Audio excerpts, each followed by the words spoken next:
Samamu.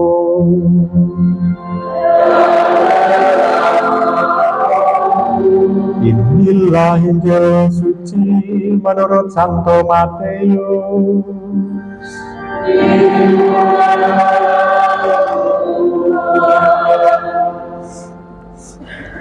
Pada zaman pemerintahan Raja Herodes, sesudah Yesus dilahirkan di Bethlehem di tanah Yudea, datanglah orang-orang Majus dari timur ke Yerusalem.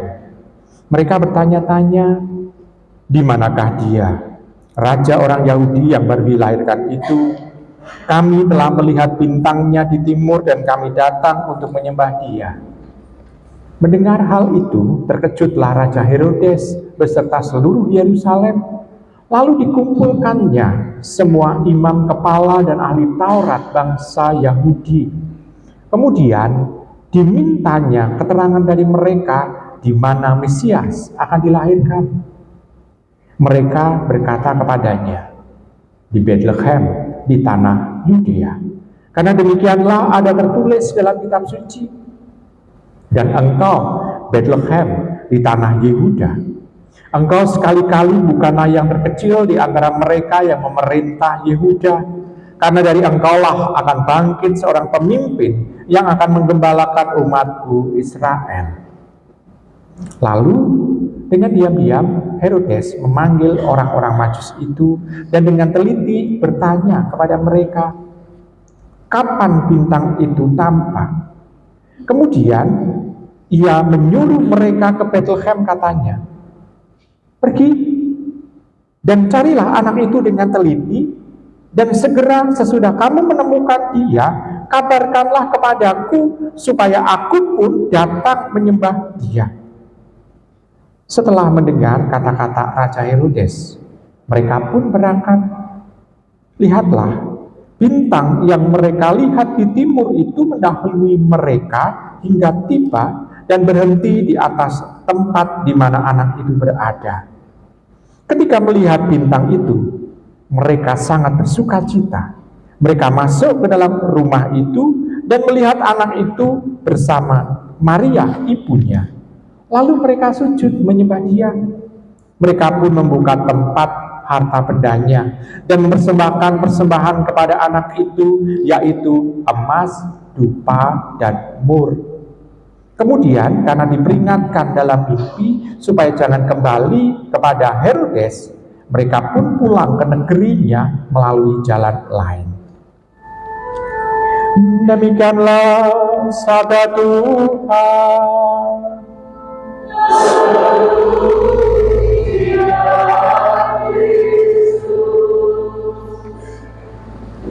Ibu, bapak, saudari-saudara terkasih dalam Tuhan, di sana dikatakan ada 3 persembahan yang diberikan oleh orang Majus itu, sehingga kita hanya mengenal ada 3 orang Majus itu yang sowan atau datang menghadap hadirat Tuhan di Bethlehem.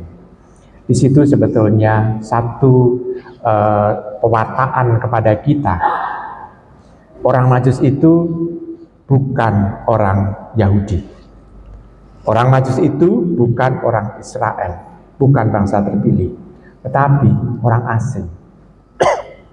Karena sebetulnya gambaran orang Majus ini adalah gambaran orang yang datang dari satu budaya yang sangat tinggi.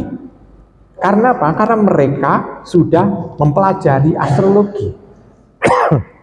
Astrologi, jadi bisa juga dihubungkan dengan astronomi, juga bisa juga. Kenapa? Karena yang dilihat perbintangan, tapi pada waktu dulu lebih tampak astrologinya yang berkembang, yakni ilmu perbintangan, tetapi bintang-bintang yang dianggap ini memberikan pesan dari yang ilahi kepada semua manusia, bahwa akan ada tanda-tandanya. Jadi lebih aspek astrologinya, bukan astronomi. Kalau astronomi kan perbintangan, tata letak, bintang, segala macam itu. Lalu perputaran yang ada di dalam langit sana, itu kan astronomi. Ini lebih astrologi. Karena memang bangsa-bangsa kuno lebih mengenal itu. Orang Mesir, orang Mesopotamia, yang istilahnya itu tiga orang Majus ini adalah itu lalu dari negeri Cina, jadi bangsa-bangsa yang kuno itu mengenal astrologi. Kalau orang Cina kan lebih ada istilahnya itu tahun-tahun khusus, ada tahun kuda, ada tahun macan, ada tahun kerbau, segala macam itu kan sebetulnya astrologi juga, ilmu perbintangan juga. Lalu tahun baru kapan datangnya, segala macam itu. Jadi kita bisa melihat itu, ibu bapak saudara. Jadi kita bisa melihat bahwa ini adalah simbol orang yang pintar. Jadi ini gambaran bahwa dalam pencarian Tuhan, mereka menggunakan ilmu pengetahuan yang ada pada waktu itu tentu saja. Jadi menggunakan ilmu pengetahuan orang bisa sampai kepada Tuhan. Lalu untuk sampai kepada hadirat Tuhan butuh pencerahan, yakni apa? Firman Tuhan. Maka dasar mereka pada saat mereka mencari sang firman itu, mereka mampir ke Yerusalem lalu tanya, di mana raja orang Yahudi yang dilahirkan itu? Lalu ada nas kitab suci yang menyatakan bahwa di Bethlehem di tanah Yehuda. Jadi kita bisa melihat di sana bahwa ilmu pengetahuan bisa sebagai pemicu untuk mencari Tuhan. Tetapi untuk bisa sampai kepada kesempurnaan dari itu semua tetap membutuhkan firman Tuhan, nubuat Tuhan. Dan mereka menemukan Yesus di Bethlehem. Dan pada saat menemukan itu, tentu Tuhan Yesus masih kecil.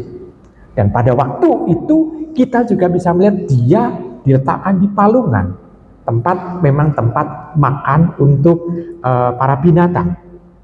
Namun kita juga ingat bahwa Bethlehem, dari kata Bethlehem, Beth itu adalah tempat, atau bisa dikatakan desa kecil, karena kalau orang menggunakan kata Bet, gitu, orang-orang Yahudi menggunakan kata Bet, Bethlehem, Betsaida, Betania, itu adalah desa kecil. Kalau kota nanti ada Kafarnaum, gitu ya, ada kata itu, sehingga kita bisa melihat, oh ternyata ada cara penamaan untuk ini wilayah yang besar atau kecil pengaruhnya. Nah, Bethlehem tempat roti. Jadi kita bisa melihat makanan juga ternyata yang ada, tempat roti. Dan di situ Tuhan Yesus diletakkan di palungan. Oh berarti nanti sang raja ini bisa menyelamatkan orang. Karena apa? Dia adalah istilahnya roti hidup itu. Nah, kita bisa melihat ada sesuatu yang mau diwartakan oleh mereka. Pertama, memang pengetahuan itu. Lalu berikutnya adalah Herodes dan seluruh Yerusalem sama sekali tidak mau untuk mencari. Gak peduli, karena mereka sudah mendapatkan kekuasaan, sudah mendapatkan kenyamanan, sudah mendapatkan ketenangan. Jadi dia tidak ikut untuk mencari. Ini juga menjadi simbol, kadang-kala orang yang mapan juga, dalam arti mapan segalanya, gak butuh Tuhan lagi. Walaupun diberi warta mengenai, oh Tuhan itu di mana tempat Tuhan lahir, di mana tempat misalnya bayi yang akan menjadi raja itu lahir, di mana mereka nggak peduli. Jadi Herodes dan seluruh penghuni Yerusalem nggak peduli. Maka kita bisa melihat, oh ternyata kemapanan ini bukan simbol religiusitas, tetapi simbol kesombongan orang kalau orang hanya mengandalkan apa yang dia punya. Jadi kita bisa melihat perbandingan antara orang Majus dengan Herodes dan penghuni Yerusalem. Mereka sudah mapan, mereka nggak mencari, nggak butuh Tuhan. Maka kita bisa melihat ibu, bapak, saudari-saudari terkasih, fakta yang ada. Negara-negara yang mayoritas ateis itu orang yang miskin atau orang yang sungguh makmur segalanya. Makmur. Justru kemakmuran seringkali menghambat mata batin mereka untuk tidak lagi butuh Tuhan. Maka kita bisa melihat ini perbandingan dan juga refleksi dari kita semua. Nah, sekarang kita bisa melihat petunjuknya adalah bintang. Petunjuk dari orang Majus adalah bintang. Dan kita melihat bintang itu tampak itu pada waktu siang atau malam. Malam. Justru malam pada waktu itu.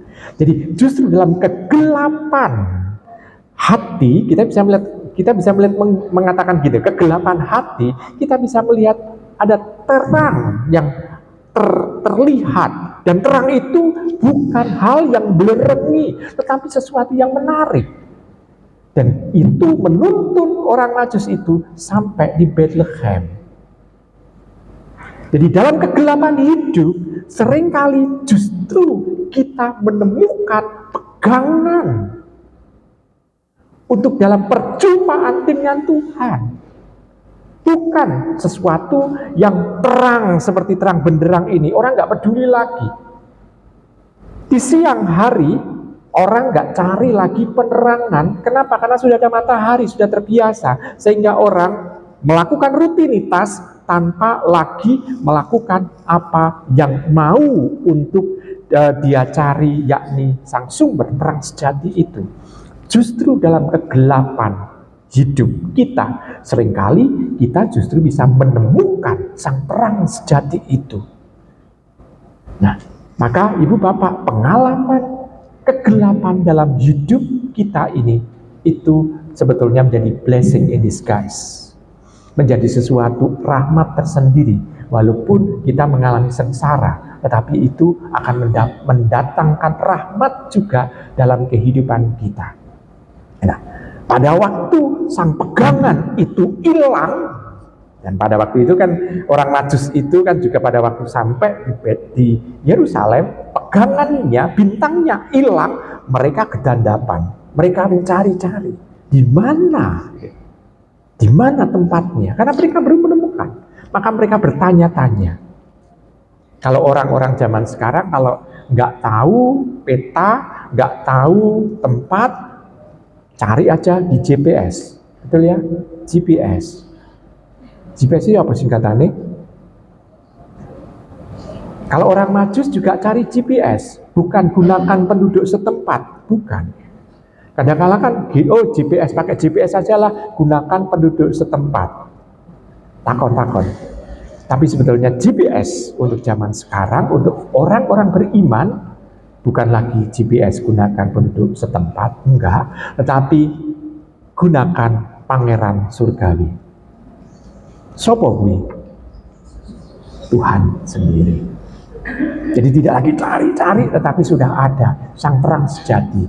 GPS kita adalah gunakan pangeran surgawi. Yakni siapa? Tuhan sendiri yang akan memberikan pada kita. Nah, ibu bapak, itulah bintang sebetulnya yang sejati, yang menuntun kita pada kebenaran yang sempurna. Nah, dengan seperti itu, kita sebetulnya tahu bahwa Tuhan itu menjadi manusia, sang firman menjadi manusia, ternyata juga menuntun semua orang, mengundang semua orang. Dan tampak sekali, keselamatan itu tidak hanya dikhususkan untuk orang Yahudi, tetapi untuk orang asing pula. Dan pakaiannya bukan pakaian Yahudi yang dipakai di sana, tapi pakaian orang asing yang dianggap orang asing oleh orang-orang Yahudi yang datang, bahkan memberikan persembahan yang mahal. Ada emas, ada kemenyan, ada mur. Memang kalau emas mahal bisa dijual, bisa digunakan untuk apa-apa. Tapi kalau yang kemenyan dan mur sebetulnya simbol pemberian untuk mayat, untuk supaya mayatnya tidak busuk. Nah, kok bisa ya datang kepada orang yang lagi syukuran karena kelahiran, malah dikasih kemenyan dan mur yang dipakai untuk membalur jenazah. Terus simbolnya apa ya? Ya, kita tahu bahwa Tuhan juga nantinya akan mengalami hal yang sama seperti itu. Walaupun nanti mur dan kemenyannya itu bukan dari Orang Majus itu pasti dari orang-orang kaya yang ada di Yerusalem. Misalnya Nikodemus dan Arimatea. Jadi kita bisa melihat di sana, ibu bapak, saudari saudara terkasih dalam Tuhan. Ini menjadi simbol pemberian, bahwa pemberian yang diberikan kepada bayi itu tidak hanya untuk memberikan kesukaan pada Maria dan Yusuf, tetapi untuk seluruh kehidupan dari Tuhan Yesus. Tidak hanya waktu lahirnya, tetapi juga kematiannya juga. Nah, dengan demikian kita bisa melihat kalau kita memberikan sesuatu dari hidup kita untuk Tuhan, ya kita berikan seluruhnya untuk Tuhan seutuhnya. Jadi bukan hanya butuh Tuhan pada waktu kita butuh saja. Karena praktek kita kalau doa kan sesuai dengan kebutuhan kita masing-masing. Berarti nek butuh lagi sembahyang. Bener apa bener? Katanya dulu, oh kalau sembah berdoa ya pas butuh Romo. Ya berarti memang kalau ada kebutuhan baru berdoa. Kalau nggak ada kebutuhan lupa Tuhan. Ini yang seringkali terjadi. Bener apa bener? Oh. Bener apa bener, pertanyaannya gimana? Ya, sekarang dengan seperti itu kita bisa melihat, oh ternyata hari raya Epifania ini adalah hari raya yang patut kita syukuri. Kehadiran Tuhan sudah diwatakan semenjak dia lahir, bukan hanya melulu untuk bangsa Yahudi, tetapi untuk seluruh umat manusia. Dan nanti padanannya pada saat kematian Tuhan itu akan tertulis di sana kata INRI, ya, Yesus Nazarenos Rek Yehudarum, atau Yehuda. Ada Yesus, inilah Yesus orang Nazaret, raja orang Yahudi. Di situ ditulis dalam 3 bahasa. Di situ ditambahkan, oh kehadiran Tuhan itu ternyata untuk seluruh umat manusia. Tidak hanya tulisan Yahudi, tapi yang kita kenal selalu INRI, singkatan dari tulisan Latin. Kalau saudara-saudara kami kita ortodok, tulisannya INBI, karena singkatan dari bahasa Yunani. Reknya diganti Basilos, sama-sama raja. Jadi INBI sama INRI, tulisannya kadang-kala begitu. Jadi bukan karena salah ketik ya, tetapi bukan salah tulis, tetapi memang terjemahannya yang berbeda. Nah, ibu bapak, saudari saudara terkasih dalam Tuhan, maka kita bisa melihat kehadiran Tuhan untuk kita semua, maka patut hari raya ini kita syukuri. Dan ini diletakkan pada hari Minggu pertama di dalam tahun kita. Berarti kita harus berjalan di tahun yang baru ini penuh syukur karena Tuhan hadir untuk kita. Maka dalam segala macam hal dan cara kita harus senantiasa menjalin relasi yang akrab dengan Tuhan supaya kita mendapatkan kesempurnaan dalam setiap langkah kehidupan kita. Maka tidak ada keluhan sedikit pun kalau kita berjalan bersama dengan Tuhan. Paling hanya capek. Tetapi dalam capek itu ada sukacita. Karena Tuhan tidak hanya menunjukkan, tetapi juga mendampingi kita. Maka ibu, bapak, saudari, saudara terkasih dalam Tuhan, kita bangga Tuhan itu ternyata selalu hadir untuk kita, memberikan makanan untuk kita, dan memberikan dampingan untuk kita. Selamat merenungkan.